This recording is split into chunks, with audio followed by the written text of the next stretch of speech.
नमस्कार, मी अमृता. स्वागत आहे तुमचं मेट्रो न्यूजमध्ये. आजच्या हेडलाईन्सकडे वळूया.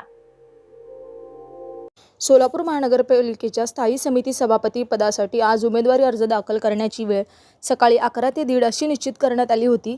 यावेळी महापौर श्री विनायक कोंडाल, सभागृह नेते नरेंद्र काळे, उपमहापौर ज्ञानेश्वरी देवकर यांच्या उपस्थितीत नगरसेविका रंजिता चाकोते यांनी आपला उमेदवारी अर्ज दाखल केला. यावेळी नगरसेवक राजकुमार पाटील, नगरसेवक अविनाश पाटील, नगरसेवक जयकुमार माने, नगरसेवक रुद्रेश बोरामणी, नगरसेवक बिजू प्रधाने यांच्यासह पदाधिकारी व नगरसेवक मोठ्या संख्येने उपस्थित होते.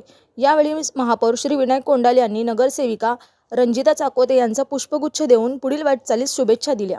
नंतर महापौर साहेब मनोगत आताच आपले पक्षनेते नरेंद्र काळे साहेब यांनी सांगितलं की रंजिताताई चाकोते यांचं नाव वरून या ठिकाणी डिक्लेअर करण्यात आलं आणि आता स्थायी समिती सभापती आज या ठिकाणी आपलं नॉमिनी भरणार आहे आणि 6 तारखेला या ठिकाणी निवड होणार आहे.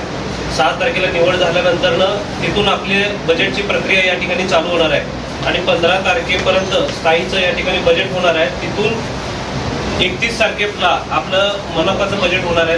ते आत्ताच प्रभागामध्ये तुम्ही फिरून घ्या. जे जे कामं आहेत ते आपल्या सर्व एकत्र ह्याच्यावर लेटर हेडवर करून आपले स्थायी समिती सभापती त्यांना एक आपले जे काही कामाची लिस्ट आहे ती एक देऊन तसेच पक्षनेत्यांना एक द्या आणि मला देखील एक द्या. असं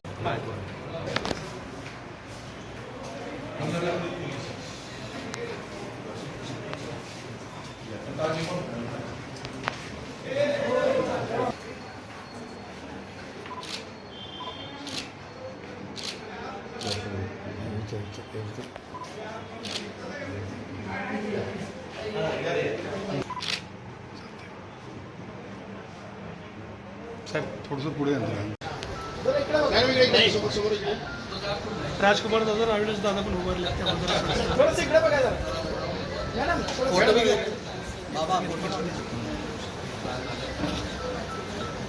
भारतीय जनता पार्टीचा ज्यांना जागा कमी असेल त्यांना पुढे घ्या. साहेब साहेब